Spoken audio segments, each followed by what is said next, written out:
একদিন ২ দিন করে কেটে গেল অর্ধ বছর। এভাবেই হয়তো জীবনের বাকি দিনগুলো কেটে যাবে। তুমিহীন সময়গুলো বিষের চেয়েও বিষাক্ত।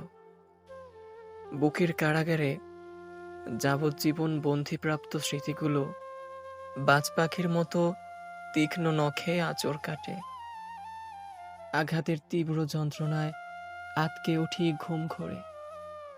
যদিও বেশিরভাগ রাতই আমার নির্ঘুম কাটে। ঘুমাতে ভয় লাগে। স্বপ্নে তোমাকে দেখার পরে আচমকা ঘুম ভেঙে যায়। তখন আবার বড্ড কষ্ট হয়। কষ্ট না পাওয়ার ভয়ে আমি জেগে রই। নিশ্চুপ রাত আমাকে অনুভব করায় বিচ্ছেদের দহন কতটা ভয়ঙ্কর। মুঠোফোন হাতে নিয়ে অপেক্ষার প্রহর গুনি। অপ্রয়োজনীয় মেসেজের টুংটাং শব্দে ভেতরটা কেঁপে ওঠে। মনে হয় মনে হয় এই বুঝি তুমি কথা পাঠালে।